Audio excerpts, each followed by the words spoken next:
Hello, hello, and yes, already people popping in. So glad to see all of you tonight. Thank you, everyone. Waiting, slavering.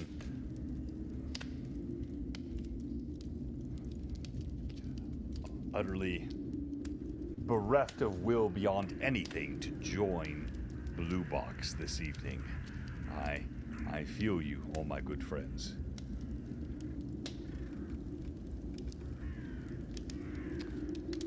We're gonna let this run for a bit tonight as people pop in.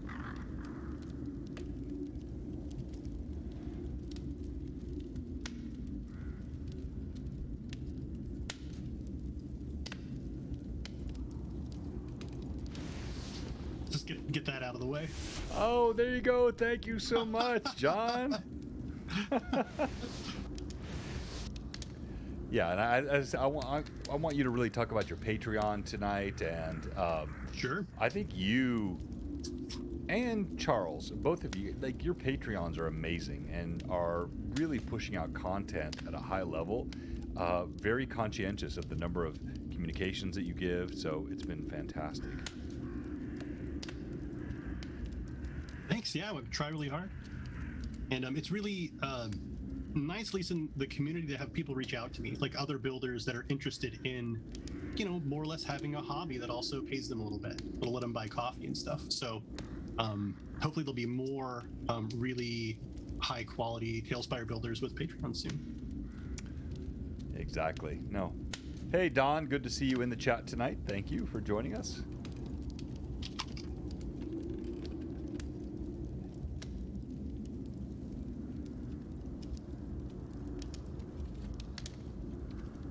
All right, and we're going to kick off with the sponsor stuff. Let's do this real quickly. I'm not going to do all of them, just a couple, and jump right into the stream because I got so much I want to talk about tonight with John and with Evelyn. And so let's watch this and jump right into the content.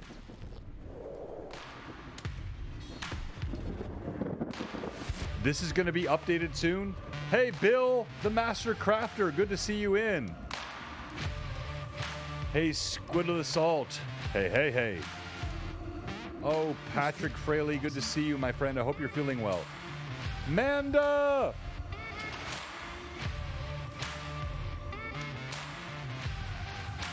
William, good to see you, Myomorph.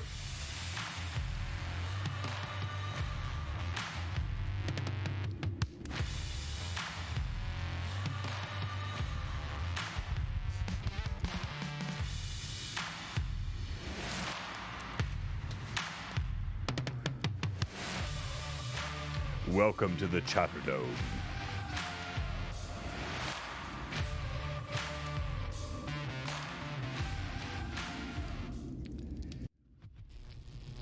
All right, so we're going to talk about all our sponsors in the next couple of shows, but I really want to jump right into it tonight. And so I'm joined, as always, by the amazing, talented, and lovely Evelyn, my right hand here at Blue Box, who made me cry last night. Shame upon you. A pox upon your... No, I love your firstborn, so never mind.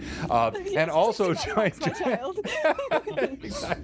And also joined by John, John Fuller. He's Demongund, and John has an incredible Patreon account. He is not just crafting things for TaleSpire, he is joining a community of modders together. HollowFox has been a real kind of collaborator, brother in arms for him. Istalri, Charles, we've talked about, and he's joined us here on our show before. I am just super excited tonight to talk to both of you about the stuff that we're doing with this tool. Whoops, I just dropped my...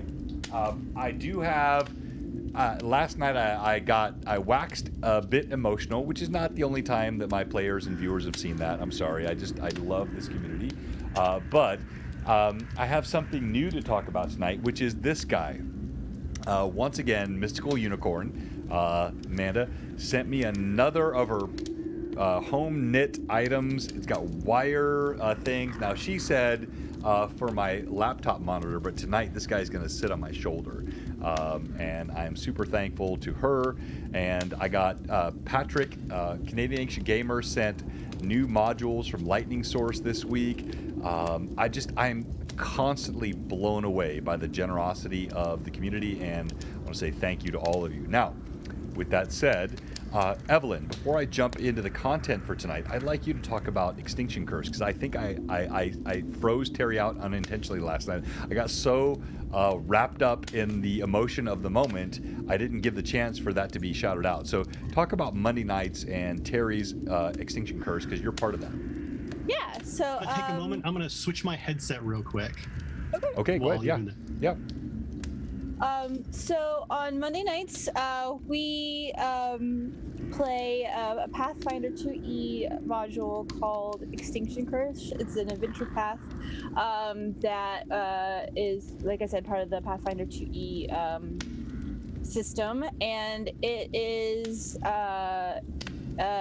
set initially, at least, and the major story revolves around a circus. So the adventurers in this module actually are members of a circus, and the various things that they have as part of that is they actually have to come up with a circus act for their character to do as part of that. And it starts off with the big murder of the ringmaster, and then the party has to solve that. And so we've been kind of branching out now into Aberton, which, if you have been watching Rune Lords recently, is actually named after Abadar. That's kind of where the major seat of his followers are in the world of Pathfinder. And so, so we're kind of trying to solve all the very strange things that are going on in Aberton right now it's around the circus. And that's Monday nights on Magic ED, Twitch, and we usually start at 9 Central, 10 Eastern. Yeah, so please join that. Good folks, of course, Brim, NPC Voices, Children of Dirt, Kayla, or Michaela running her Time Lord's Wife channel, and all. There's so much D&D blowing up all around our community, but I'm still enamored, not just of this tool, but the community around it. And John is the vanguard, tip of the spear, really pushing new stuff, and he has prompted me to look at a lot of things that are happening with the modding community, which I want him to focus on. But before I get into that, John, I'd like you to talk about your involvement with TaleSpire, maybe a little bio for you, and also your Patreon, and then we'll jump into the content for the night. Yeah, so my history with TaleSpire was a friend of mine told me, hey, you should check out this Kickstarter, and lo and behold, it was the virtual tabletop I've been waiting 25 years for. It's just everything in my life kind of clicked, like the way that the tokens looked and how you build and how you share. It all really came together for me. And so ever since then, I've just been putting hours and hours and hours into building and discovering the wonderful community and becoming involved in it, and really trying to find ways that, like, TaleSpire artists are really, rewarded and respected and everything. So that's kind of where I'm at. I'm not employed by TaleSpire. Like, people ask me that all the time. No, I just really effing love TaleSpire a lot. And no, I've had the same question, John. So it's just it's the nature of, like, when you find, like, we're geeks. We love this stuff, and when you find something you love, you jump into it. People would have asked me if I was a TSR employee early in the 1980s and late 70s when I was really repping all this stuff. I was not, but when you find it, you love it, you embrace it, and that's the true fan art. I guess it's why a lot of people have Apple logos on their laptops. But yeah, I'm just super into it. And what else is there to say? I'm also, my day job, I'm in software development, right? And so it was very natural for me to kind of slip into, the TaleSpire modding community, and to talk to the modders about, features that builders want and features that players want. And there's also the features that modders like to work on because they're fun. But being involved with all those programmers with they're so good. They're so good, and we'll see that here in a minute. And I'm really hoping to kind of stress the importance of both Bouncy Rock proper, who's developing the engine, and the modding community, and how we can balance our expectations for both. Well said. And I've just got to get it out of the way because I love enjoying the moment with the team, but I think you're bringing the heat tonight. So, Evelyn, anything else you'd like to say before we jump in? All right. Thanks everyone for joining, and here we go. Tailspire modding tools. Like, oh my gosh, so much. I want to show you real quickly if I can get this right. Let's go to. I'm gonna be able to test it. I think I didn't do this quick enough. So I'm looking at the change log for Tailspire, and I want to shout out that team from Bouncy Rock. The frequency of their mods, their updates, the amount of content they're pushing out, it is legendary compared to the size of their team. So you had on the 18th of August, the early access patch, which included fixing bugs, removing limitations for creature names, added the publish URLs for work on the board between boards, which I really like because that was a kind of a pain for me. Fixed a bug for reflecting the campaigns in the main menu, which was super helpful. They had just recently added the library sort of structure that could be modified to help DMs organize stuff. And then just recently, they've added the fixed the bug where the tool link wasn't working, removed limitations for creature names, publish board URLs, knockdowns. That was one of my favorite. Knockdowns. I was begging for knockdowns because every time one of the characters either died or killed something, I had to just kill menu that and make it go away to make my board look right. And the knockdowns are awesome because they leave the platform gone, right? The platform sits and the feet pop up. So it separates the mini from the platform. I think that's super cool. Street lanterns. I just want to celebrate what the Bouncy Rock team is doing in terms of the frequency of their updates and the quality of their updates. John, Evelyn, any comments on that before we jump into the mods? So a funny segue with knockdowns is those with plugins had knockdowns about 3 months ago. Like the modders, one modder took about, I think it was Hollowfock? Might have been Lord Ashes. But one day he was just like, oh yeah, I made knockdowns today. And so we've had knockdowns for like 3 months, and it's so wonderful that the feature gets rolled into Tailspire proper, and then whoever made the mod doesn't have to update it anymore. You know, because there's no end of them. So yeah. Yeah, no, exactly, and that's very much like their announcement today about Hero Forge.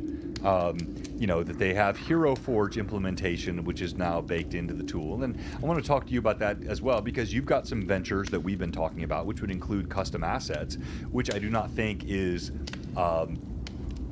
invalidated by the Hero Forge relationship, because I think there's other things that can be created which would not be part of Hero Forge. So I want to talk about that. But we've already seen the Eldritch Foundry. That's where all the tools were, or the assets were created by Evelyn, my asset. Yeah, and then the stuff for the other minis that were in our charity stream. But Hero Forge, of course, is the de facto standard for creating custom digital mini assets. And I was texting with Don, Jason, you know, the Dwarf Lord here today, and he wanted me to make sure, like, they're not ready yet. The assets are not prepared to plug in, but the partnership is agreed to. So it'll be a few months before you're actually seeing the ability to hook into Hero Forge, but that's a huge deal. Let me go to you first, Evelyn. Not so much from the Tailspire, standpoint, because you're not that deep into it, but you're a big Hero Forge fan. I've got some of your Hero Forge printed and custom painted minis, and I see you nodding a lot. So that sounds good to you, I think. Yeah, I'm excited about having Hero Forge in, because then, we can have the minis that look like their characters that we have on the table, because then we have the printed ones when we're using the train, and then it'll match what we're seeing in the computer, and that'll be really cool to see. No, it's so true, because I have, for example, let me just show one here. I perhaps am the most benefited by this change, because I'm using both physical tabletop and minis terrain, but then I also love virtual tabletop with Tailspire. And so I have something like this, which is Irda on my Sunday stream, and this was a Hero Forge mini, but not auto-painted, custom painted by Evelyn. These gorgeous wings, and this mini, I love showing her on the table, and I'm using my table terrain. I'm not going to flip the camera here, but you've seen this on my stream. I guess you can see it behind me. I use a lot of table terrain, but then I want to switch to Tailspire. And when I switched to Tailspire, there is no asset like this in Tailspire.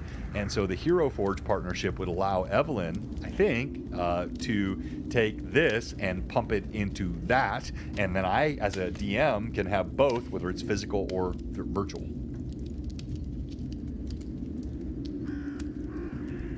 Yeah, I'm excited. You guys are just like, what? Yeah, we get it, John. All right. So now, I think it's amazing. I think that from day one, there's just something about the aesthetics and style of Tailspire that it just seemed natural to be using the Hero Forge tokens inside of it.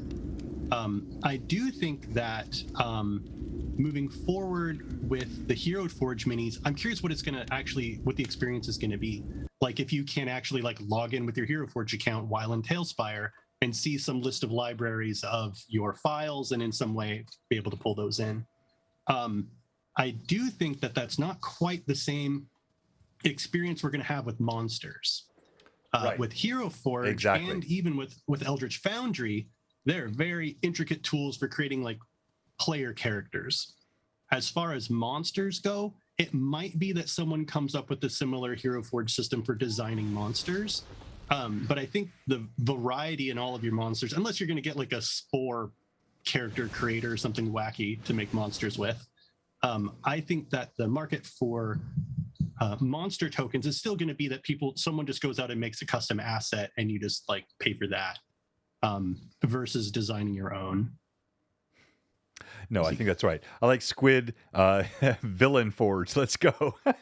Yeah. Yeah, I like that. It's a great idea. Villain Forge. But like, do you think this could include other types of assets like building walls, paintings that stick on walls, or would it be purely the character or villain or monster assets? So I think, just to make everybody clear, I'm kind of trying to work with Dawn at Tales Tavern to create some kind of like a Tales Tavern marketplace app in which we can produce these really high quality monster tokens that can then be pulled into Tailspire using a combination of plugins or a standalone app. We're not really sure yet. And we're really hoping that in the same way that we can add tokens, that we'll be able to add assets. Hollow Fox created like some starship stuff for his Starfinder game. And seeing starships in Tailspire looks really cool. I wish I had some screenshots or something, but the rate at which the community is going to be able to generate assets is going to be far beyond what Bouncy Rock can produce. And I think even if it takes them 6 months or 8 months or a year to produce a system to do that, it's going to be a thing. Sooner or later. No, agreed. Absolutely agreed. And I think what's happening in the mod community is amazing. And what we want to let the Tailspire folks, the Bouncy Rock folks do is focus on the core product, right? They focus on the core product. They're doing the constant revs to the code and then let the community build around it. That's a successful business model that you see in a lot of software. Oh yeah. And it's really a matter of their stance on and I don't know that they don't have an official stance on whether or not they like paid content or not. I know they haven't come out and told me to stop asking people for money. But if we could get sanctioned for some of this stuff, that would be really nice. Just one way or the other. Even there's a ton of good ideas out there. If they would rather that we didn't, we could always do something else. Well, yeah, and I think Jason may be popping on tonight on our stream. He was. So he said he was going. I know he's a busy guy, but yeah, we'll work that out. I think I know your heart.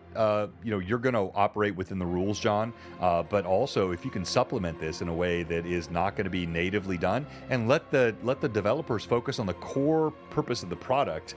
And the community can grow all of these assets and other plugins around it. It's like an app store for Apple, right? Apple doesn't design every app that goes into the app store, but they create the structure, and then the developers create all these apps, which are extensions, and the plugins, which make the tools so much better. So, we got a couple of first-time chatters. Thank you, Noonvale.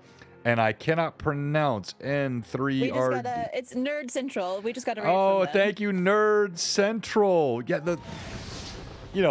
I'm 50. The threes for E's confuse me. Sorry. Oh, I made an age joke and you both laughed. That's so sad. That really hurt my feelings. I wanted you to look at me and go like, what are you talking about, John? No, you're not.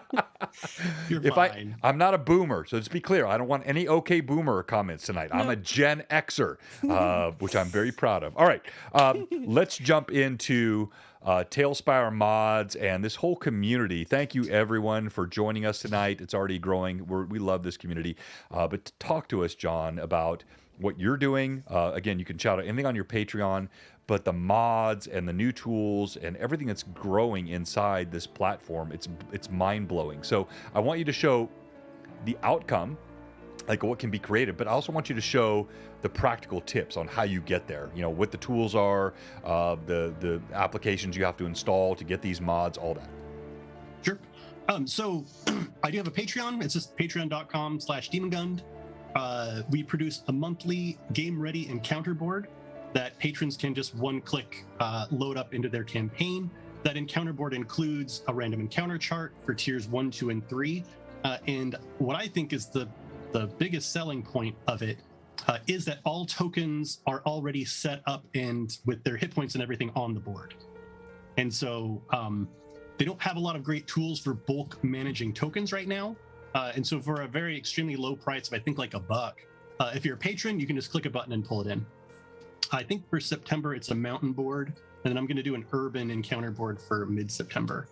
And I love the fact you constantly put out polls to your Patreons, like what would you like to see? Do you want the urban? Do you want the underground? Do you want a desert scene? So you're very interactive with your Patreons. Yeah, every month there's a poll for whatever the next biome is going to be.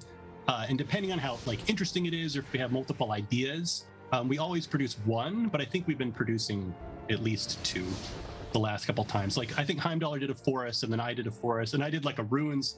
I did a 5-hour challenge ruins board that turned into 15 hours. But also my patrons have access to game ready boards for Curse of Strahd and the Forge of Fury. And I also use the patron funds to pay for plugins. I commission plugins. And I'll do a demonstration of some of the ones that I've funded. And have we popped his Patreon in, Evelyn? I didn't notice if we did or not. Can you say it again, John? She'll get it in there for us. And yeah, it's just patreon.com/Demongund. Demongund. And by the way, Beetlejuice, you have cured me of my problem with 3s and E's. I will never ever struggle with that again.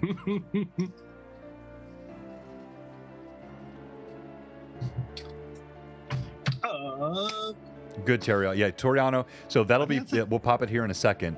I'm one of his early Patreons, and I'm telling you, I'm not disappointed. He is pushing out content all the time, interacting with his Patreons, asking their opinion.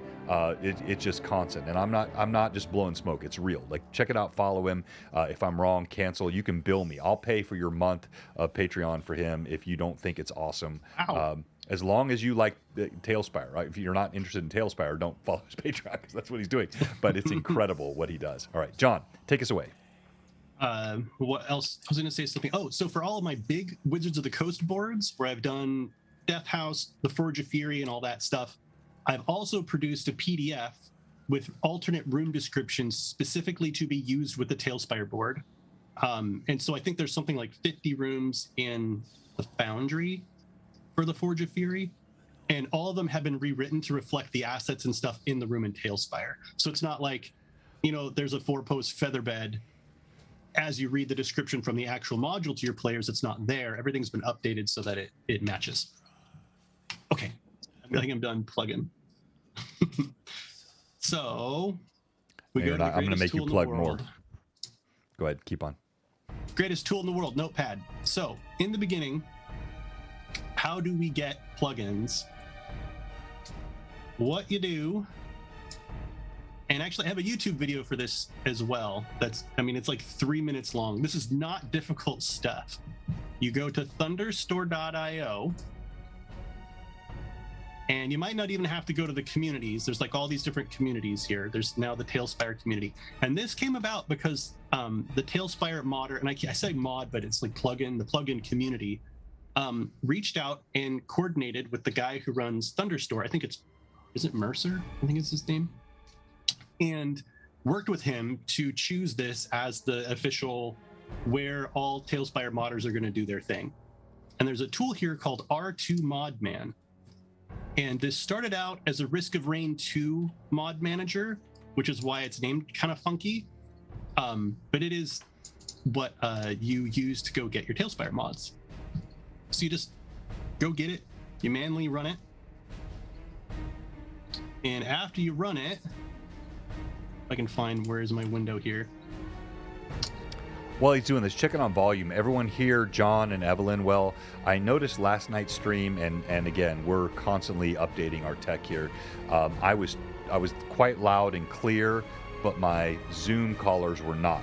And so tell me if you're hearing John well. Audio all good. Thank you, Snot. Anyone else?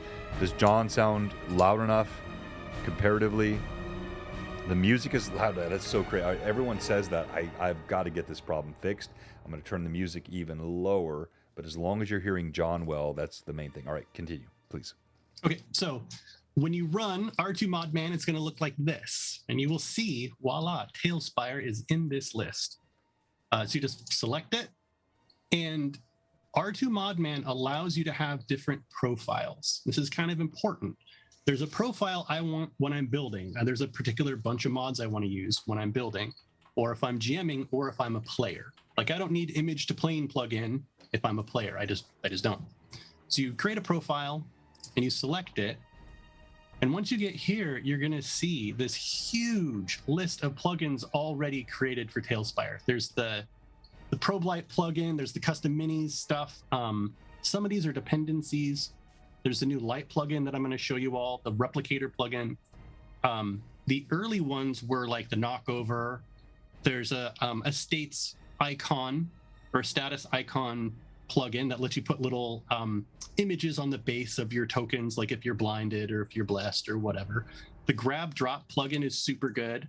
So if you have a guy who has a horse, you can click your token, click the horse, click grab, and when you move one, the other moves too. And so for whatever your profile is, you're going to mix and match a whole bunch of these plugins.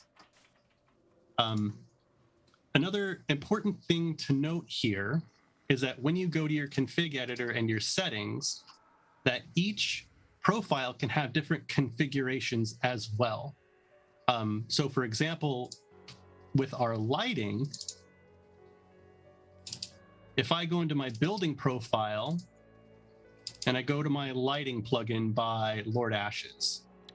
Sorry, this is a little nitty gritty. We'll actually get into TaleSpire. No, I know. I like the nitty gritty. I really wanted this. I want to ask also, can people see what he's showing? I'm wondering if this screen is big enough. Well, no, it looks okay to me, but I'm asking the viewers, can you see what he's doing? Yeah, it's so cool. Maybe. Yeah, everyone else, Evelyn said, yeah, okay, all right, continue on. Everyone says yes. Okay, so with many of these plugins, they don't have UI components yet.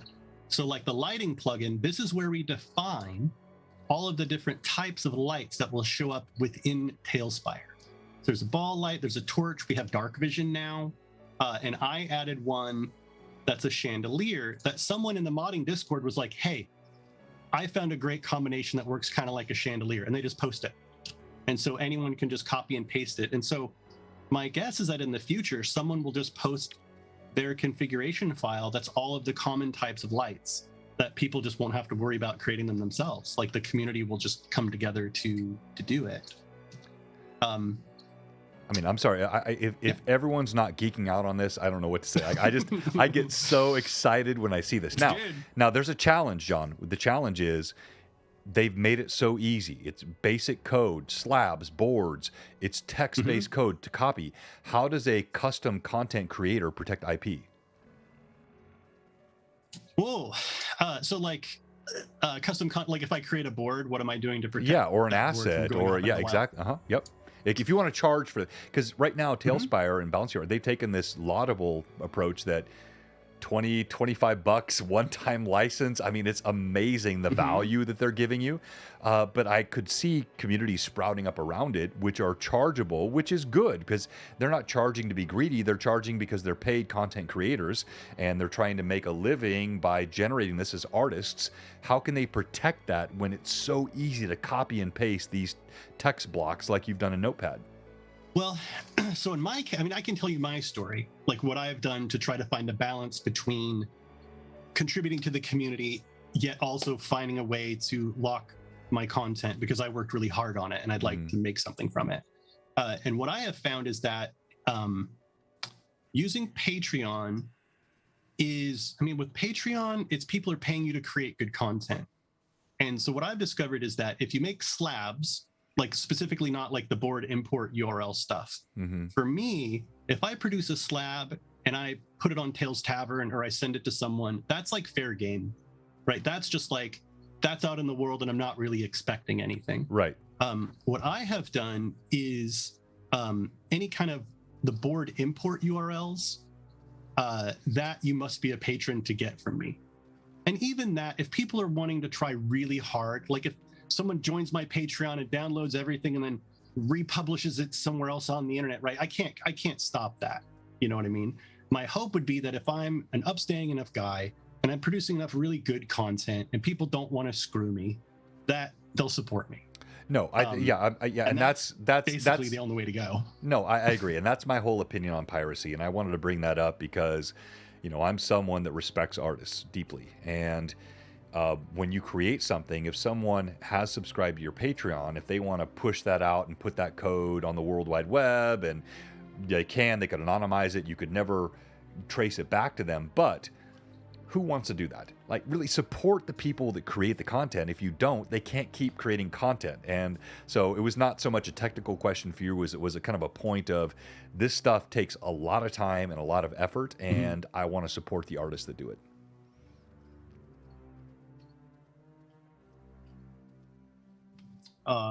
Yeah, so just be cool and produce good stuff and hope that people won't just take your things. Yeah, except for Captain Cade, who's a pirate. Yes, I'm sorry. It's so difficult to try to, and you know, and Don at Tails Tavern is doing what he can. Like if someone obviously like reposts Death House, you know what I mean? He's probably gonna reach out to that person, but that's only gonna happen because I know Don. And other builders who are not as prominent might not have that right in their back pocket. And so my personal opinion is that in regards to slabs and stuff, your focus would be to produce more stuff to get support. I think with 3D models, though, it's going to be different. If there's a marketplace that allows people to, for example, the idea that we have is like if you're a patron, if you use our tool, you have access to our monster asset library that'll be streamed right in. Right. That's not something that can be copy pasted or shared. No. And so if folks are really looking to make a living out of this, really it's like become a 3D modeler if you want a really safe way to do it. I mean, it's not, I couldn't do that because I don't want to go back in time 3 or 4 years and learn how to 3D model. By the way, have you talked to Renan anymore? Renan Asuncio? Are you guys connected at all or no? Oh, I did reach out to him. Okay. But I just had other stuff. I'm trying to finish Amber Temple. Oh, no worries. Like, I don't want to distract you. Yeah, carry on. Sorry. Mm-hmm. Where were we at? Okay, so we went to thunderstore.io. We downloaded R2Modman. We started R2Modman. We created a profile. We selected 25 crazy mods that we think are going to be really cool. And installed them. And there's like one button clicks to install them. And so now, I just like to mention there are some. Where'd Notepad go? Here we go. There are some plugins that are definitely going to be more helpful depending on what you're doing, right? Like the lighting plugin, probably when you're a GM, it's going to be helpful. When you're building, the image to plane plugin is going to be super useful. And so definitely, actually, I can show you my image to plane. Depends on where he placed his board in relation to everything else. But, and I'm assuming a lot of people here have watched me build Amber Temple. Mm-hmm. But anyway, so this is like the image to plane plugin, This is incredible. which allows me to build, like I build on top of the board, and then I move it over to the right. Actually, I could probably show you the freaking Amber Temple. So whether Like, you're a brand new 5e person looking at the newest modules, or if you're a grognard from the 70s and 80s looking at the 1e modules or the stuff published in Dungeon Magazine, you can take these images with this plugin, pop them in, do the image to plane, and then build up from this. It's crazy. you could just run a game from it. You could just like not even build in TaleSpire and just move your tokens on the Which a lot of people are doing with like 2D sort of they have like Yeah. TVs that are mounted here on the table. Yeah, exactly. I mean, that looks good as it is. Yeah. So for example, in here, I'm trying to build this library right now. We struggled with this on my stream last night for a couple hours. And yeah, for the bottom floor, I just built it here, laid everything out, got all my weird carpeted stairways that hopefully when I'm done, you won't be able to tell they're carpets. They look like Copied and then caterpillars. pasted it, copied and pasted it where it needed to go. And this is a plugin that I commissioned that HoloFox picked up. I put a bounty up for it, and HoloFox did it.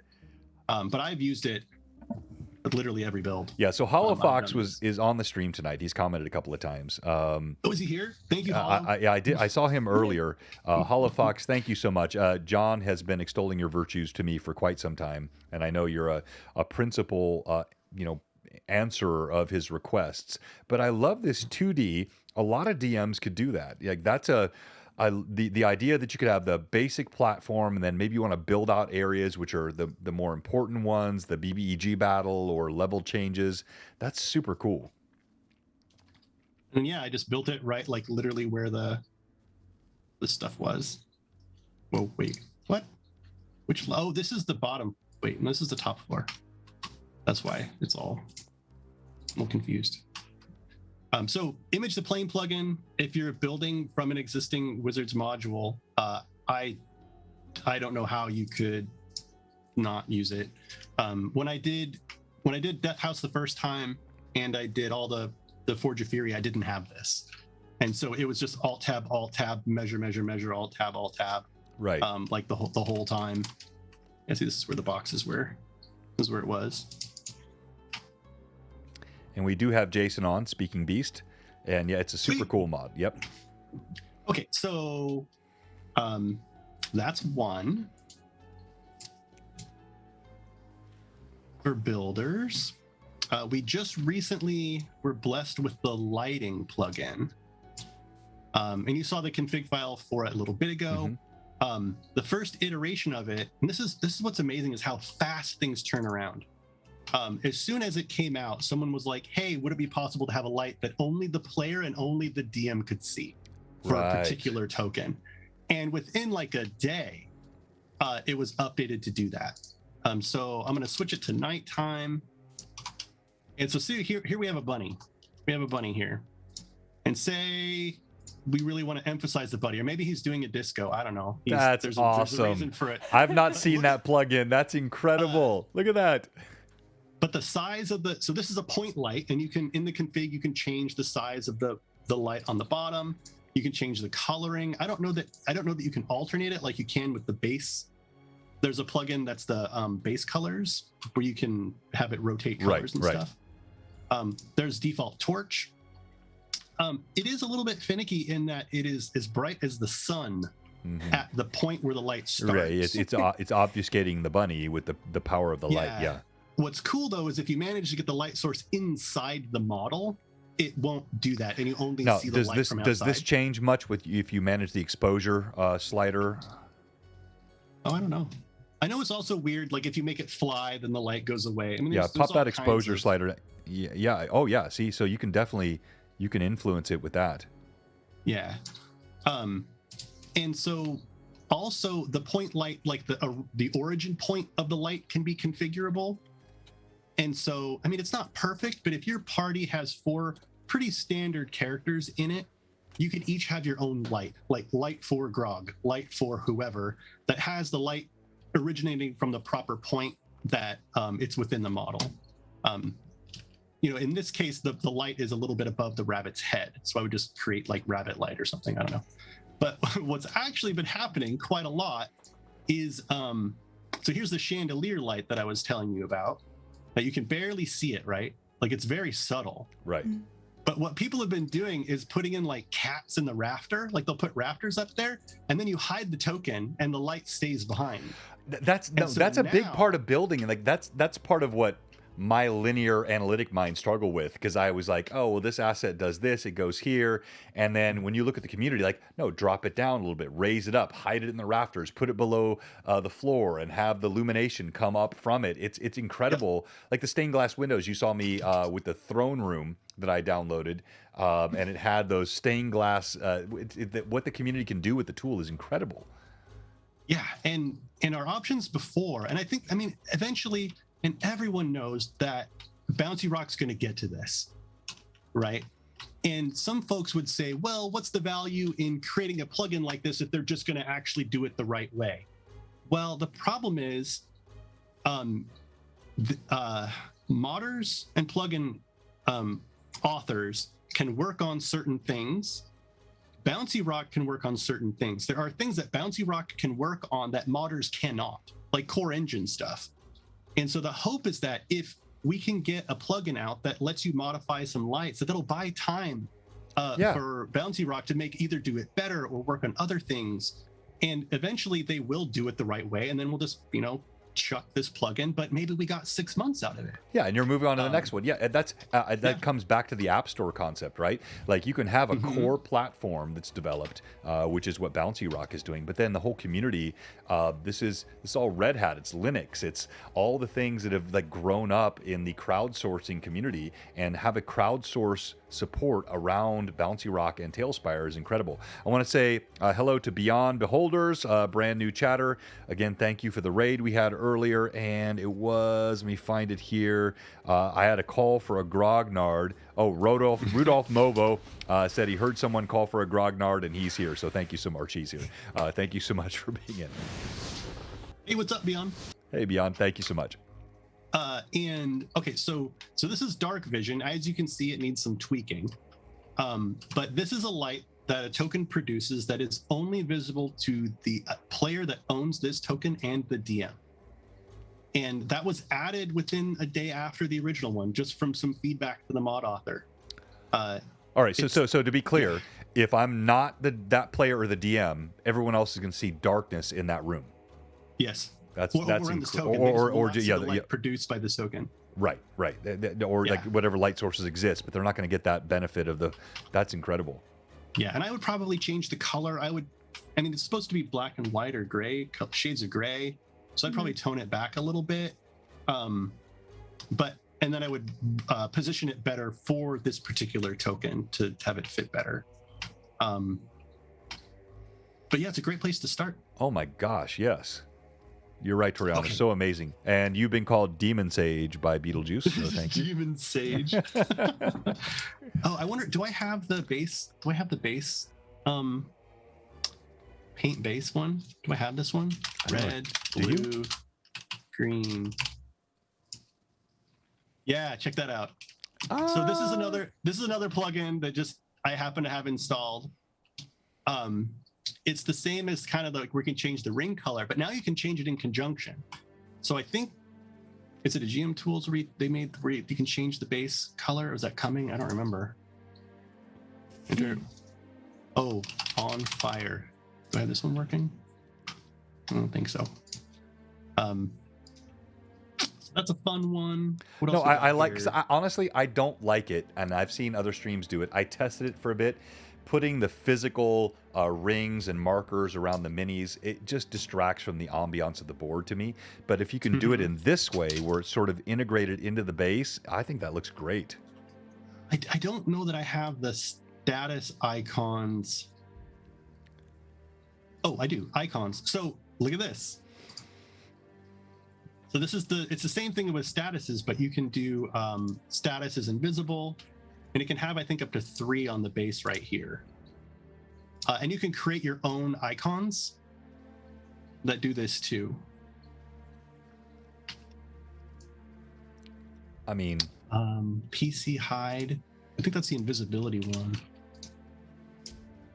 So this is invisibility, where only the player owning the token and the DM can see this token now. That is so cool. Oh, Knockover doesn't work now. Who knows why? And I have so many. I have Skyrim syndrome with Tailspire right now. So I love all the TikToks that are popping up now with people trying to be Skyrim NPCs. Walking around like, "Hello, would you like to fish today?" It's okay. What else we got here? Okay, so there's Replicator plugin. Oh man, if I can get this thing is really impressive. So I don't know if anybody has watched Code Rushed. Code Rushed is a programmer who streams his programming, but he's working on like an all-in-one like Tailspire mod engine that's amazing, and it's gonna have it looks like it has 5e support and all kinds of stuff. I don't know that he's ever going to release it, but out of that came this idea to make Walls of Fire. So there's a little bit of competition. There's a little bit of competition in the community. I gotta remember how do I do it? I put a token down. I think it's a donkey. William, I'll come to your question in a moment. That's a great question. Hang on. Then I gotta remember which one it is. Replicator scaled effects. Oh, it's like wall of. Wait. No. There's a hotkey. Okay, so with some of these plugins, you really need to read the instructions. Yeah, I've read everything you sent me very carefully before I installed it. Okay, replicator plugin, edit config. What's it? Okay, so F plus left control. All right. So I'm going to select the token. Control F. Okay, replicator mode active. Replicating. So then we turn our line on. Right. We do it. Do it. Oh no! Is this going to do what I think it's going to do? Wall of Fire. Ah! Did it do it? No. No, it didn't do it. It's wall of flame. I had a 50-50 there. Let's try it again. Come on, work. It's so good. Wall of. Nope. Oh man. Come on, John. I believe in you. It's now. What? No. Take your time. So while you're working on that, we had a question from Lordforth. He asked, "Can you do that for direct invisibility?" Of course, going back to the earlier, the way you could show only for the DM or the player. If for detect invisibility, could you then add that to another, like say a mage, who does detect invisibility, to add the ability for him to see that? I think that's what he was asking. I think the only way to do that would be to give the player ownership of the token. So I mean, you can add 2 players to a token, correct? Oh yeah, you can have as many as you want. Yeah. So yeah, that's perfect. So William, then in that case, as a DM, you just take the player token, you add the player that detected invisibility to that token, and now they're seeing it as well. Okay, so I think if I do it without selecting a token. Oh, okay. Maybe that'll do it. Get out of here. Maybe. Unless I just have it. Content to be prompted. That's the good thing. We are getting the prompt, but I believe in you, John. I don't know that it's going to do it. It's Wall of Fire. It was flame, wasn't it? I know for a fact it's Wall of Fire. Okay, all right. Mainly because the instructions were wrong. Okay. Well, I've got an open ticket for him. We have the idea, though. You're right. Wall of Fire right there. Wall of Fire 20? Wall of Fire 3? 30? Oh, man. Hey, we're in no rush. We got plenty of time, man. It's not working. Hit me up. We're just with friends. Don't have performance anxiety. You're amongst a lot of people that want to see just this cool stuff, and you don't feel rushed at all, my friend. Okay, so how you triage this? We're going to go here. We're going to go to settings. We're going to browse our local data folder. TaleSpire profiles we're building right now, BepNEX, plugins. This is Lord Ash's replicator plugin, custom data, minis. It should be Wall of Fire. It should be Wall of Fire. All right, while you're doing that, a couple of questions in the chat. So yes, these are the joys of the Bleeding Edge. But Nerd Central, I love your question. So you don't have to place 100 bulbs for the Wall of Fire. I'll tell you why I love that. I've grabbed some boards and slabs that were creating lava using all of these fire assets, and it grinds your GPU to a halt. And I've got a beefy GPU here, Alienware box. There have got to be better ways to use these assets to create this sort of effect. I'm just going to jump out and back in again. I know I've done it here. I have a clip. No, Pat, don't go to bed. You cannot go to bed. It's not that late. No. I'm not being supportive and saying good night. I'm saying stay. I am. I know, I'm just being a jerk. We love you, Pat Draws. Thank you for all your fan art. You're amazing. And also all the critical resolves that you're doing now in our Roll20 channel on our Discord. You've been incredible. And Natasha, good to see you here all the way from New Zealand. Iceland. Yeah, same thing, right? Isn't that same? All right. Well, I don't think the replicator plugin's going to do it. Dang, because that one's fancy. All right, we get the idea. You can come back to it later if you have time. Yep. What are the other big hit ones? Oh, camera tools. I'll pull it up. So Pat. camera tools is an oldie but goldie plugin that as a builder. So and the TaleSpire devs are here, right? They're listening. The theory that players will never need their camera to go below the surface of the board, that's a valid thing. But as a builder, I do that 24/7. And so there's a plugin that basically just lets you hit F5, and now you can look under stuff. And if you're doing any amount of building, you're going to have it. A practical example of that is if I'm selecting stuff like this, right? I can't see the bottom selector. It's just I cannot see it. And so if I select something like this and I would like to select further down, well, the only way to do it is to go underneath and pull it down. So this will save you a lot of time just being able to do that.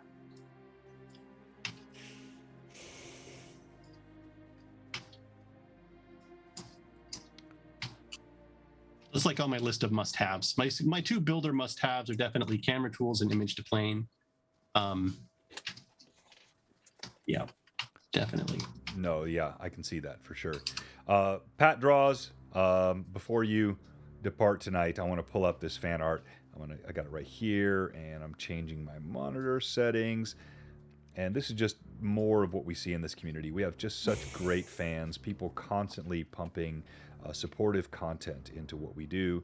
And take a look at this.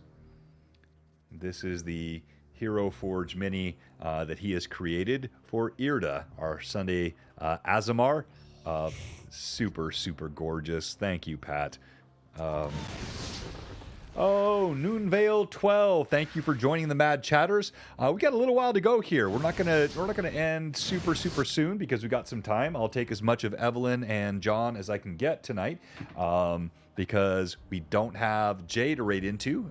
Jay is on vacation, so we're not constrained by time. And I don't mean constrained, like we like raiding into Jay. But we won't go super late either. And let's go back to it, John, and pick up where you were. Okay, another great plugin. Another great plugin that you might appreciate. I've got it here. Is it backspace? Is it delete? Oh, it's period? No. Yeah, no, Pat, we know that was not art. We know that was coloring the mini. We're just crediting you for the larger body of your work and the fact that you did that on the stream tonight. Okay. Okay, quick kill. Like if you delete was right control. Okay. So you can quickly delete tokens now. rather than having to right click, click in order to delete a token, there's a plugin to just delete it. Like that. Super fast. There's also, this is like super brand new, and I really wish that I had time to look at it, but I think it's the, oh my gosh, what's it called? The early extra asset registry plugin. So the plugin community has cracked the code on getting custom tokens to display in the library. Mm-hmm. I unfortunately have not had any time to do that, to mess around with it, but I know HoloFox has a couple videos on it, and that's a pretty big. It's a pretty big usability deal. Like, HoloFox, are you still in? If you are, pop a link to those videos in the chat. You're welcome to do that. He might have them. Okay, this one's by Lord Ashes. So usually Lord Ashes makes the back end components, and HoloFox has been making the front end components. I see. Okay. So one's here it is, the extra assets library, and then there's the extra assets registry. So one registers them and one makes them display. See, he might have his, oh no, it's all going to be code. Oh, he put a video up. I think it is Patreon. Oh, okay. Let me see if he's got it here. He did it with like Pokemon. I think Pokemon was asked about earlier in the chat. So, where's his? Does he have a video of it? He might not have a video of it yet. Oh, here's a picture. So he managed to extend the library to include all of his. Yeah. And the models, what's interesting about these models is he's like pulling them directly out of the game or something like that. Like these are actually the 3D models that appear within whatever version of Pokemon he was playing. Huh. So it's wild. And TaleSpire. While I have absolutely zero interest in Pokemon models in my game, the concept is applicable to many other things. Wow, that's so cool. What else to say? There's such a long list of plugins to choose from now, and I mean, as always, there, some combination of plugins might cause problems for you, so you have to mess around with them. Okay, yeah. So can you two things I would like to kind of move into. One, can you talk about any plugin conflicts that you're aware of, and then secondly, you've not even showed the sort of the DM specific things of group module or group hide things. Like, I think that's a really cool tool that I've played with some, and anyone who wants a DM in this tool would really benefit from that. Yeah, I don't know if it's working right now. I can go check. It worked for me last week. I haven't tested it this week. And let me try it again on a board that's not quite so.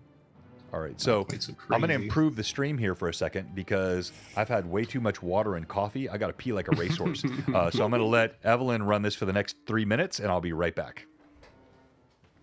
You're on. I know. I don't. Oh man. So if there were 3 things as a TaleSpire player that you would want to be features in the game, what would they be, not counting custom tokens? More spell casting animations other than the magic missile thing that they have right now. That would be one. Not sure what else.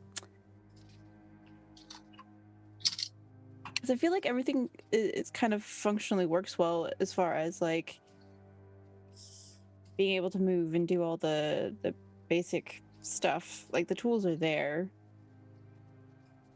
Not sure. Oh. So I don't think the high volume group label stuff is working right now. A part of the struggle with the plugins is that anytime they do an update, it's going to break who knows how many plugins. Right. And they'll have to then go be updated. And if those authors are working on new stuff, then taking the time to go back and fix all the old stuff is not it's not exciting. Yeah. They are working on, I think, a coordinated spreadsheet in the community that is a list of the plugins and like the last known good version of Tailspire that they worked with. And I think it's so that if the code is shared, like anything that's up on GitHub, anybody can change. Like anybody can go change that code. And so if the author can't go back to fix it, then someone else can. Or someone else can just test it in general with newer versions. And so they're all kind of coordinating around that. Yeah, like right now, the hide volumes, labels, and grouping aren't working. Broken. Sad. And it's because HoloFox is working on this, like his Pokemon stuff and the asset registry, and it's really hard if he's working on the asset registry for me to be like, hey, can you like fix that plugin?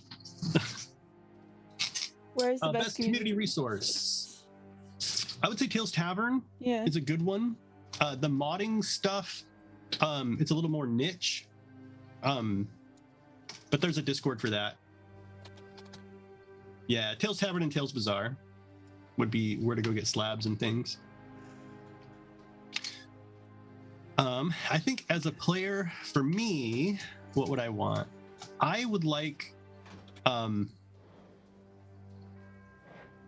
what do I want? As a GM, I want to be able to manipulate and manage lighting on props, which has been my commission for last month. So hopefully, as soon as somebody has time, that plugin will get worked on. But otherwise, I would like some integration, like direct integration. You know, if I create a token and I click a button that just says bring in my stats from D&D Beyond, you know, synchronize my hit points, please. Right. That sort of stuff. That and would it's be coming. incredible. It's going to take time. Yeah, no, that, because like there's so many different tools and ways to manage this data, and even with my stream, my players they like D&D Beyond, but it's one more place they have to track stats, and I play 3.5 instead of 5e normally, so they get a little bit persnickety, I guess.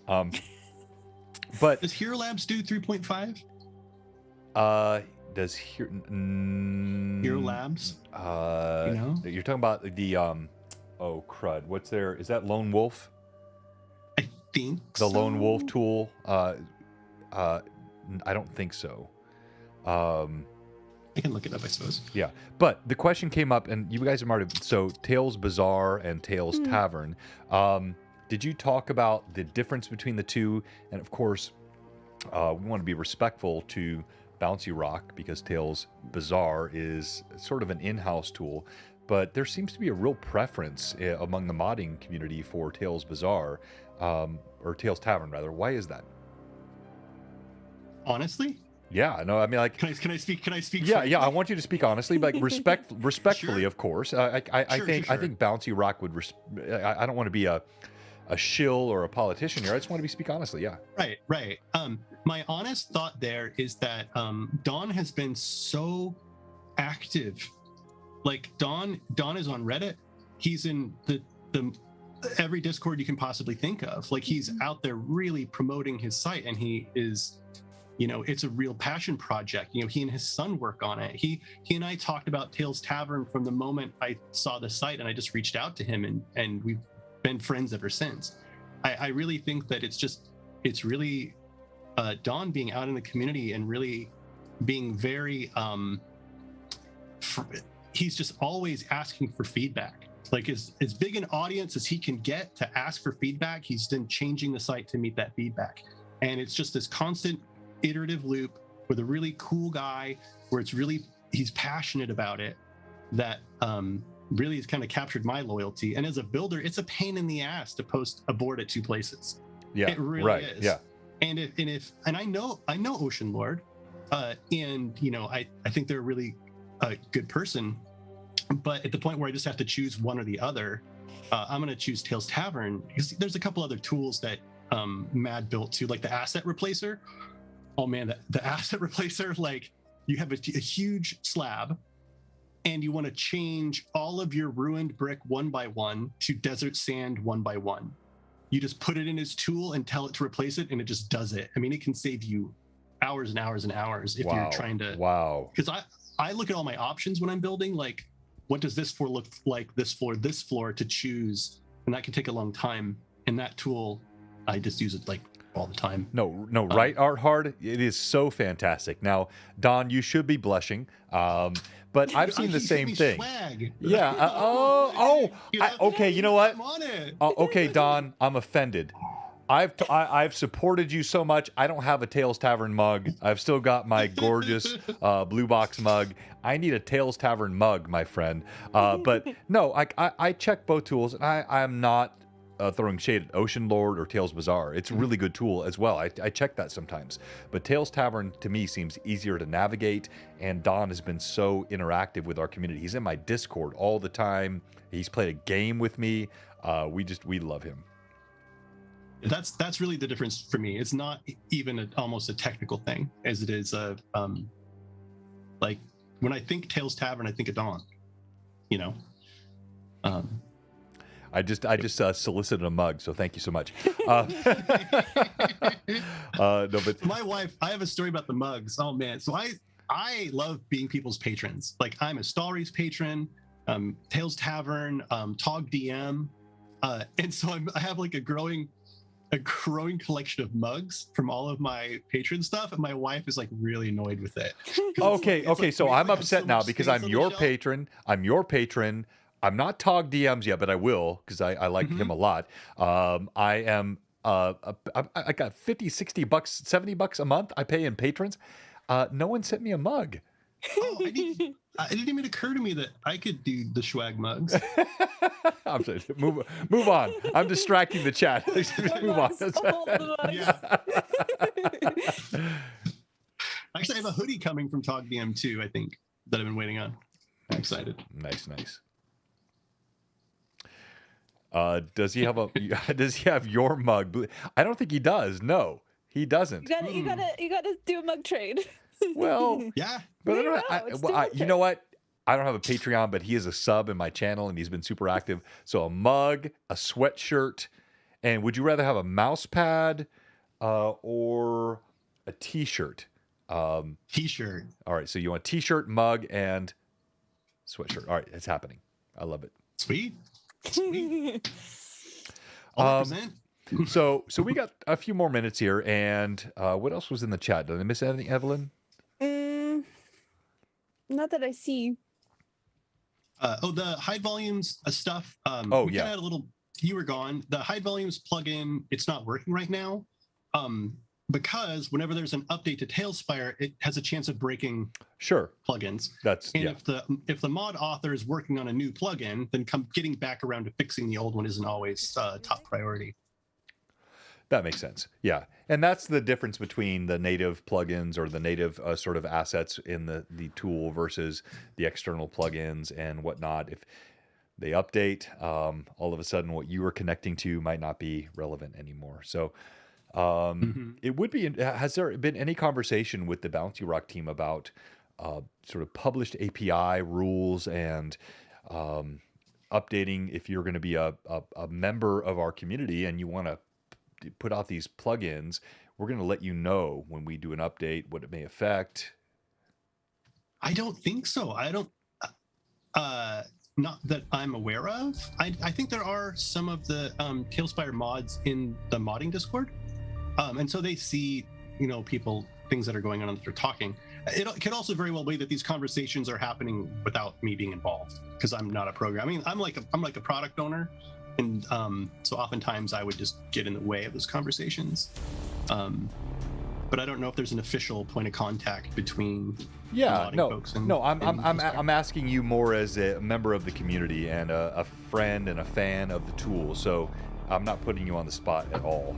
I just think it's interesting to talk about because I am such a fan of this platform, and the ability to really leverage the community is going to be huge for them. So.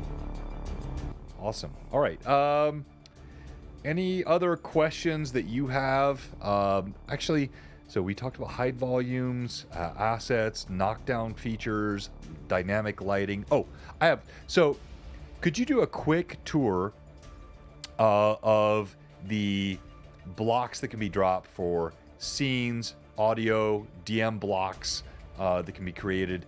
Cinema blocks and Yeah, stuff. yeah. You were doing all that sort of. I do them too, but I think there's such an important part of DMing, and you could really help the community see how to use this tool. Yeah. So what I do, so I'll design a board, and if I'm actually going to run a game with the board, it's pretty structured. In that, when this scene begins, they're going to be standing around at the where this path is. I don't know, right? And then the next scene will probably be them entering the front doors. And so I'll kind of map out kind of like when they enter this room, a camera angle that shows the room while I'm reading a room description. Right. Because it's really, for me, it's obnoxious if I'm like reading a room description or trying to give a description and the players are like zipping their cameras all over, or it's like obvious they're not paying attention. Well, yeah, and so I've struggled with that too. That's another thing is the cutscene mode or the photo mode. I texted you a few weeks ago because I had one session where I had that enabled and still the players were able to see and zoom all around. So that's beta status, right? So, but I love this idea of like right there, what you have on the screen. If I'm a DM, it's like my table here, my physical table. I want to be able to show that, put some minis and maybe creatures or whatever, NPCs, and not have it where the players are zooming off inside the buildings or off into the ocean or seeing things they shouldn't see. Yep. And so what I will always do is I have some sort of environment block that I'm dealing with at the same time. So if they get here and it's like moonlight or something like that, right, I'm going to do this number, or maybe it's sunset, so I'll save and close it. And so on any one of my boards, at the same time that there's going to be a cinema block here that I'm going to open, I put it here, I lock it, and I apply it. And this is what the players are going to see. And, you know, and there's so much... Wait, so I'm sorry, real quick, is that may be a mistake I made. So you said lock it up, you see it, lock it, and apply it. So what's the apply part? It's just the eyeball? So there's a send shot to players here. Right, I did that. Okay. Where if you click it, I think if you just click it and you're in cinema mode and it's not red, then it will snap the players and they'll see what you're seeing, but then they can move away. Okay, yeah. So I did. I had it in red. If this is red, then they can't move their camera. Okay, it was just a glitch then. Okay, got it. But I'll couple a cinema block, usually with an environment thing here, and then really do what I can to make that shot really something special. Like in the case of this, I mean, I know I'm just going to add this for effect, right? Like if they're coming in the evening, then maybe, I don't know, I'm going to put some lighting in here that makes it really look exciting.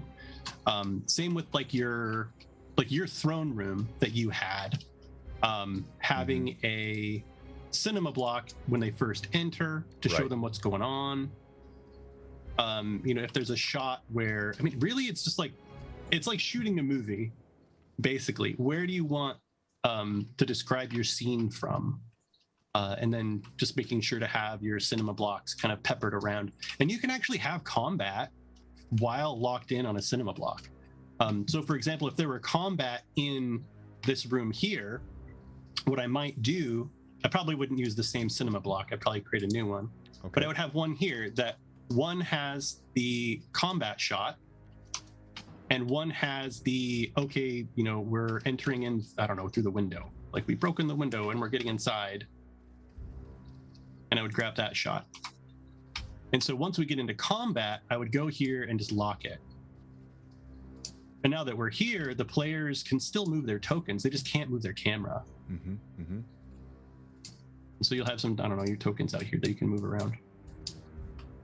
But the combo of a shot when they're entering, when you're reading a room description, if there's combat in a room, I would have like a top down or some other, even like an isometric, you know, we'd come from the side over here or something, or orthographic, one of those. Stankfoot, brand new chatter, good question. And we talked about this earlier, but let's repeat it. Does it have the ability for character sheets or roles? So we definitely have roles. We talked about D&D Beyond integrations. Let's go over that real quickly again, because I think that's a fun topic for the community. Sure. So there's a plugin called Beyond the Spire that you just install to Chrome. Spire extension, probably.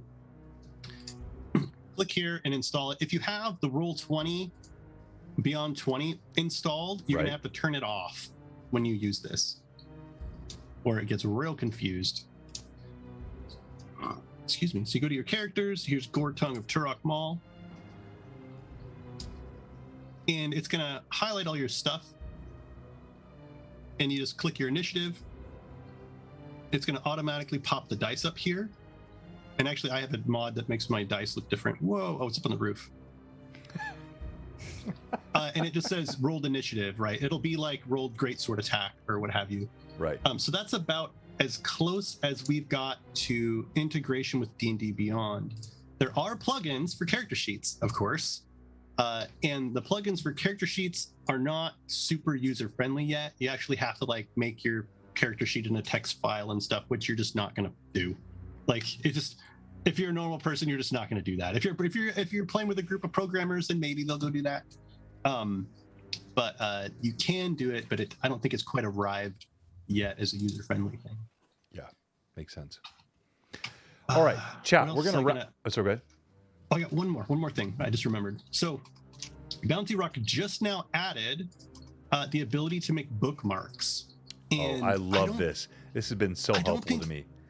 Bookmarks aren't they're not available for players though, which I think is interesting. Well, but you could,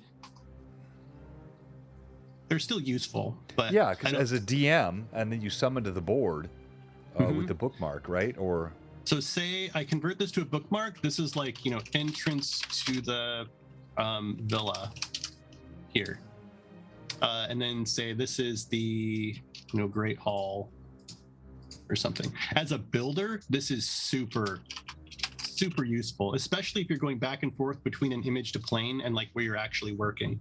Like the Amber Temple I'm working on covers so much ground that zipping back and forth can take quite a long time. But once you create your bookmarks, then you can just kind of go in here and like zip back and forth. So you could easily zip here, snag them, and then apply and then boom, like you're ready to describe the scene to your players now in 2 or 3 clicks. That's amazing. And Stankfoot, no, we already have the next gen VTT. You're right. This is it. Ranger Harley, Lightbulb. I've had several Lightbulb moments on this already. Absolutely amazing. For when the Tuesday crew splits into 2 or 3 ways, yes. Yeah, exactly. When your group is like, we should split up. Happens all the time. Sunday does it too. Like they're all the same. That's the structured sandbox. You let your players choose what to do, and as a DM, you gotta adjust. But this is gorgeous. Thank you for the follow, Stankfoot.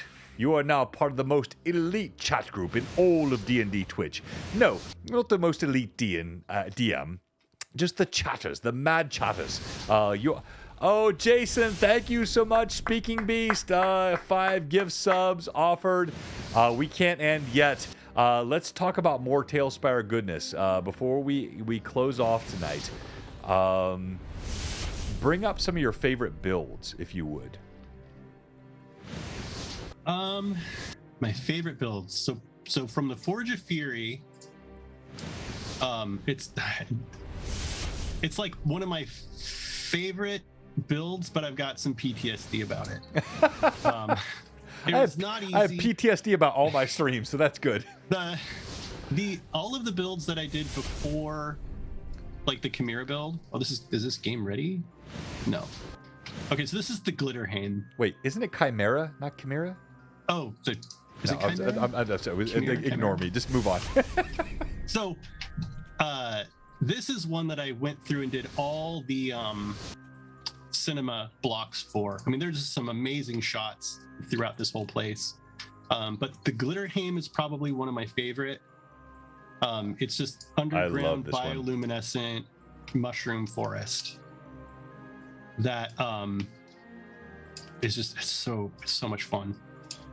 It was extremely difficult to build. When I came through and redid it after Chimera, there were so many people in the community that came forward and made mushrooms. Like, it was just insane. Like, we went from having no mushrooms to having like so many huge mushrooms and small ones. And I think I made it like a fairy ring over here. But yeah, I think there are more assets in just the Glitterheim right here than in all of the rest of the Forge of Fury combined. No, I could tell. It's gorgeous. So it's the Glitterheim. Let's go to maps. While you're getting ready to switch, so another question for me as a DM, what I love is more open environments. Evelyn actually made a tavern for me, and what I loved about the tavern she created was it was broad and wide, so my camera angles were easy. And when you're working with the normal sort of 10 by 10 small rooms, things that work well in a 2D asset, but you're trying to create these angles for the players to see the monsters, and like I find that with a lot of the TaleSpire builds, they would render well to 2D, but when you're trying to create those camera angles for 3D and viewership, they can be challenging. I like more space. Does that make sense to you, or am I like anyone else saying that, or? Well, I mean, I think that's just the nature of building it in 3D is everything. All of my builds end up being 2 to 3 times as large as their 2D counterpart. That's perfect. Yeah, I like that. Yeah. There's a balance, and I think a Stalry, it's like a lot of Stalry's builds are very realistic, like very realistic, but some are too cramped really to like for effectual play. I mean, they're few and far between that are kind of like that, but there's just this balance between realism and it being big enough to put tokens on. Like, yes, your tavern's going to be like 100 feet across. Let's just kind of ignore that and just run with, I mean, technically these barrels are 5 feet across. Let's just throw all that out. Right. And just roll with it. Yeah, here's the Foundry. This is a pretty fun board. Redoing the kitchen was really, really fun. Oh my gosh, that's incredible, John. Oh man, where else? The waterfall in here was pretty fun to do. The bottom of the Black Lake. Oh man. Oh, this is the Succubus's library in here. That'll be whenever I get around to running the Forge of Fury. This is a bookcase that I built for Death House that I stole and put in here. But this was kind of fun.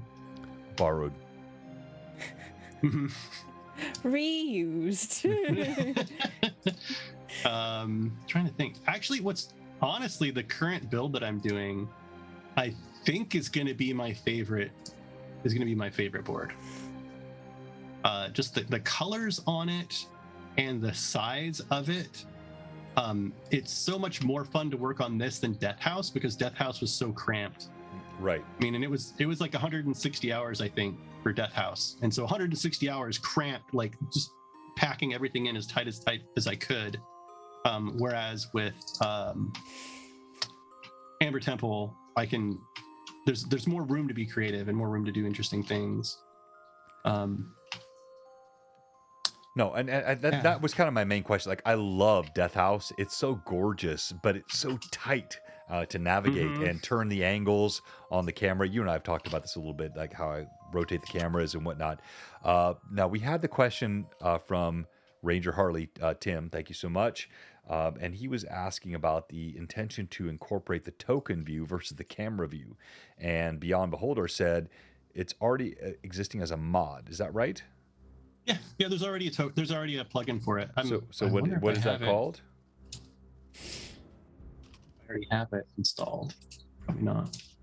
It's a little weird. It's the character view plugin. Yeah, so we already have it. The catch is that once you snap to that view, you can't move the camera. So you have to like kind of angle your token really where you want it to be, and then you click a button and you see through that token's eyes. It's really cool.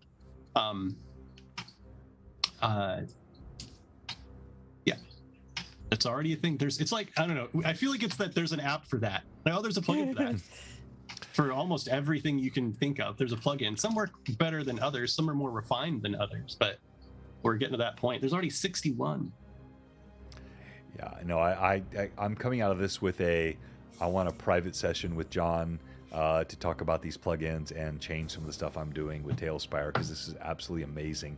I'm using about 20% of these, and I've already installed some. I've got the mods in, but there is so much more that I'm not touching. This is amazing.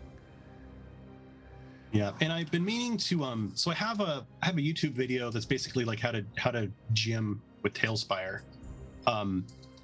like part 1, and the part 1 kind of gets you past,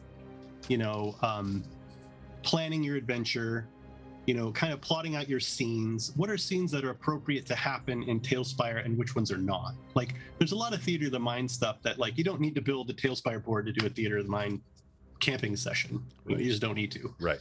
And so that particular YouTube video gets you from like the initial spark of your idea through mapping out your scenes, through going to Tales Tavern and deciding on a board. What type of board should you be getting? Or do you have to build it yourself? And then the next video hopefully will be, I'm gonna have 2. One is, tips for gymming in TaleSpire vanilla, like without plugins. And then another one that's gonna be, what I would actually use as a tech stack for plugins if I was gonna run a game. Tim, that's so inappropriate. So the ever mysterious Tim, who has been watching all of our streams, knows that Irda, our character on Sunday, suffered a horrible crit, sword through the eye, left eye destroyed, right eye lost the lid off the eye. And he's asking, what does the character view look like if it has one eye? Does it change the field of view? Too soon. Go to the Too soon. To the plugin. Here's what's great. If you go here to the character view plugin and you go on the website, right? If you have a one-eye plugin, I'm going to be amazed. It's gonna open up this the instructions. So any of you that have feedback on any of these plugins, you can go view it here and then click on the GitHub page right here.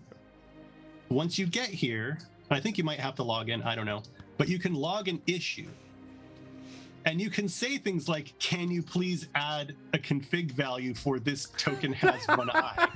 Like, and you know what? They might just do it because it's funny. Like, that's the difference between like a plugin author working on something for fun versus, someone's getting paid. It's like, they might just do it because it's fun. But I would love to see Lord Ash's response to that. Can you please update this so that my character only has one eye? Now, Chris asked, Set Monkey, does TaleSpire do plug-in audio, or do you have to use Discord or Zoom? So as far as I know, everything has to be done through a third-party tool for bringing in video and audio. So they're doing the assets, the minis, the terrain, but you have to do something separate for the audio and video for the players and the DM. Yep, and they've done prototypes where they had video going through TaleSpire, but I don't know that they should.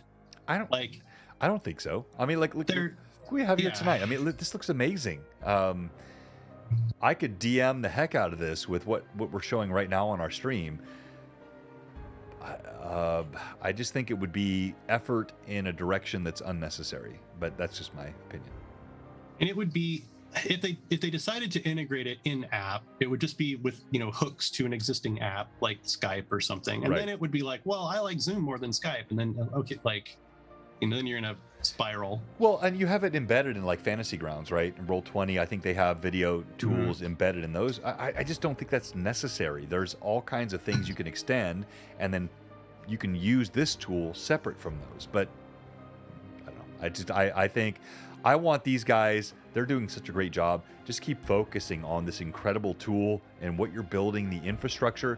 Let the community support with the assets, the monsters, other sort of extraneous assets that are not part of what you're working on, and then let the streaming community figure out how to bring in audio and video. I do like the tokens, the character tokens, the stat sheets. Those could be cool. D&D Beyond plugin would be amazing. I would love that. But I just think might already be a new character sheet plugin that I haven't seen yet. Is there? There might be. Let's take a look. There's chat roller, character sheets plugin. No, it's just the one still. The chat roller one's pretty cool. Basically, it lets you roll by typing in so basically you set your character sheet up, and in your character sheet you have something like, longsword, and so you can type in, at longsword, and then you can type in a target, and it will do all the rolls and stuff for you. It doesn't let you roll the dice, but it has all the mechanics behind it, so you can use the chat roller plugin to roll stuff from your character sheet. But yeah, they don't have. I thought there might have been a new one for that, or someone's working on it. It'll happen. Not yet. Just wait. Very soon. It will. It will happen. All right. So I have a couple thoughts before we close off. But Evelyn, let me go back to you. Anything else you wanted to ask or comment on? Nope.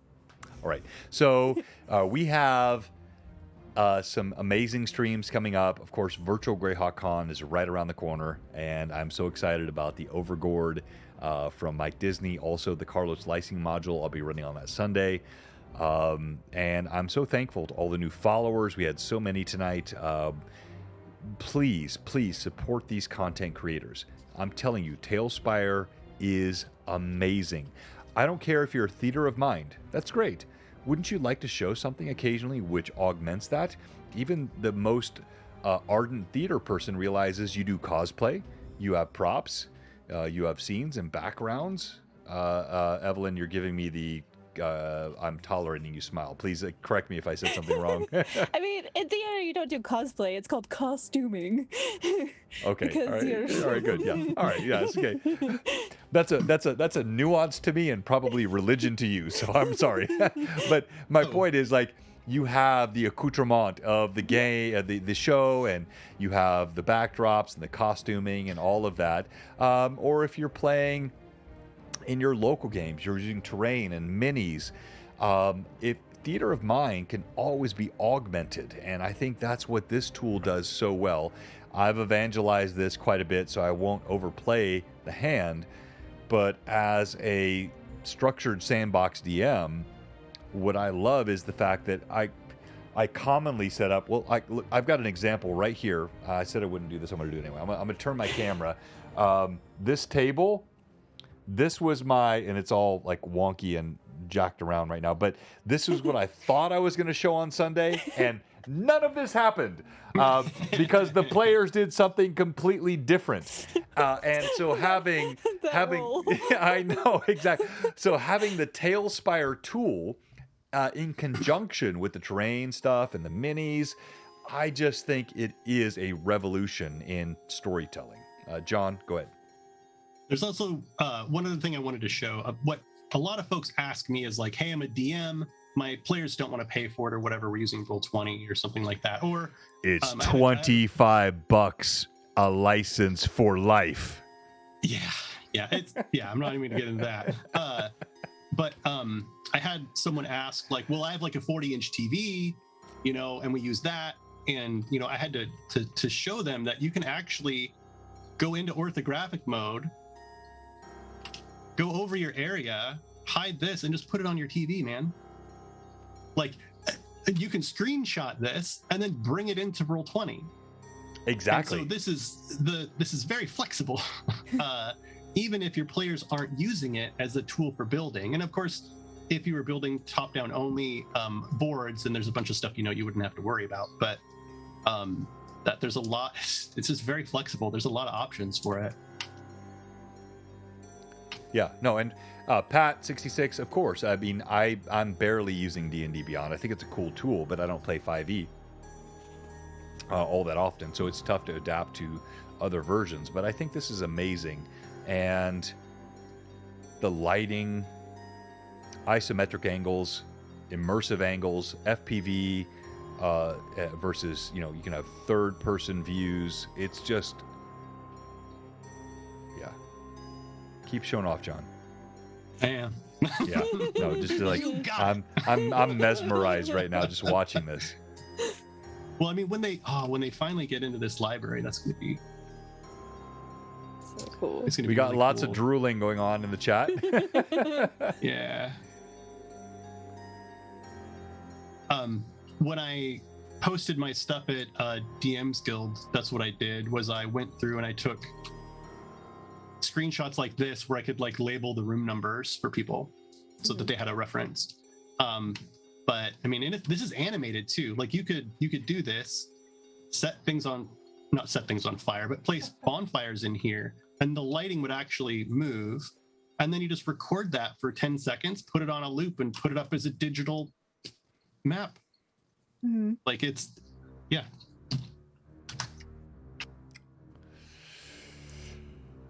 All right, so this is going to be one of many conversations we're going to have with John. And John, I want to pop up your Patreon one more time. I'm going to reiterate my guarantee. If you like the tool and what you see here, like don't just do this to be a jerk, but if you like the tool and you think this might be good for you, join his Patreon. I will refund any of you up to 3 months if you get in that and you don't think that you're getting value from what he posts. I see so much every single week from this Patreon. I really want to support it. So please jump in. And no, I'm dead serious, John. You're interactive, you're constant content providing. You've been on here several times. I want to do everything I can to support you. So thank you so much, Sheza Gaming. We appreciate that. Lots of new followers tonight. I think I'm done. Colonel John with a long sword in the library. Yes, no, he is. That's right, Don. Okay. Any final thoughts, John or Evelyn? And we're going to close off. Thank you so much for inviting me on. I really appreciated being able to show something I'm really passionate about to your community. And I really thank you so much. No, thank you. Thank you. Evelyn? I do not have additional thoughts. So well said. So eloquent. Thank you, Squid the Salt. Yes, it was a good showcase of the plugins. And you have my Discord. Pop in there. If any of you do support his Patreon and you find it unsatisfactory, just Discord me, Blue Box, on the Blue Box Con Discord, and I'll Apple Pay or Venmo you. Support this guy. He's amazing. And we'll see you Sunday for Rune Lords. 2 weeks off next week off, and then 2 weeks from now, Greyhawk Awakening will be back. And thank you for the community that really supported us last night. Thank you so much, Jason. It is the mods are really cool, and it's always I think I feel John's hesitancy.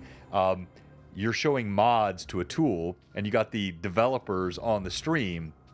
None of this is meant to say the Bouncy Rock team is not crushing it. You are crushing it.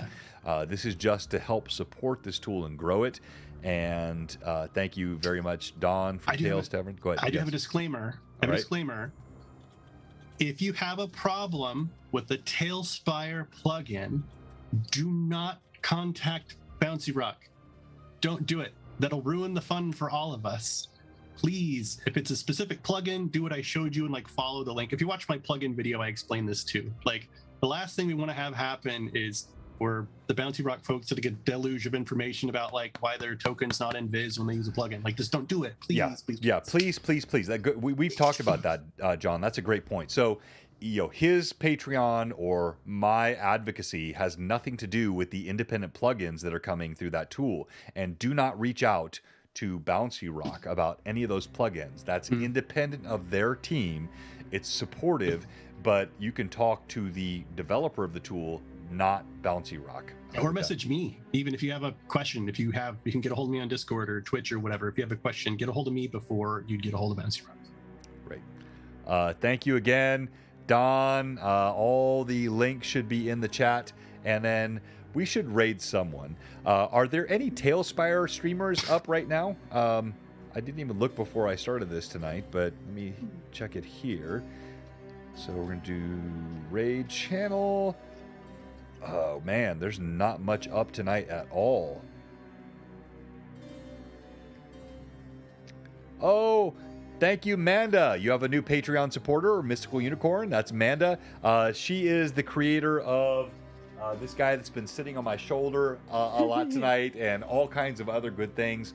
Also going to be with us for BlueBoxCon 2022, which I'm super excited about. Any other channels? Tog DM's not up, right? No one else? I can see if I've got any of my friends are up. Oh, Toriano just joined your Patreon too, so there's another one. Thank you so much, Biggie Oh my Paw. God. Thank you so much. Yes, let's The go. next content drop is on the 5th. So Okay. there'll be I'm more stuff telling coming you, you will not regret it. He's incredible. Anyone else that we can raid? I'm seeing very little in my... It's a desolate night. You're like between times. Yeah, I think we are. Now we're at almost 14. Oh, dude, wait. There's BlueBoxRPG. I hear they're good. Nah, you know. It's Taco Tuesday. All right, so I guess no one has. So we're not going to raid. I don't like sending my viewers into something I don't know or have no recommendation for. So just everybody have a good night. Rest, relax, enjoy. Thanks to Lord Gazumba. He's getting a well-deserved vacation this week. Thank you to Tim, the ever mysterious, for his crits, for the horrible thing that has happened to Irda. That's okay. I got my shield now. Cool. No, I loved your idea though. You made lemonade out of lemons, no doubt about it. I think it's gonna be fun. And just thank you to the whole community. We're going to have a great week this week, and we'll be back on Sunday. More audio and video upgrades here coming on Blue Box, and this will not be the last time that you see John Fuller, Demongund, unless he goes ghost on me, in which case I'll hunt him down. But I want him. And good. I'm so glad you all loved it. Thank you so much. Thank you. All the chatters, amazing. Oh, I forgot. One thing I need to do. If you're watching tonight and you're not a follower, or if you're a follower and you haven't subbed, although our subs have blown up here in the last couple of weeks, or if you're a sub whose sub has expired and you have not resubbed, what the heck? We have one question for you tonight. What are you doing? Please give us a follow. Love it. It took me being on the stream 3 times before I knew what to do when you got there. I know. You were still slow, though. You were off beat. You were off beat, my friend. Next time, you can be more on time. A little more. It's a confidence. It takes practice.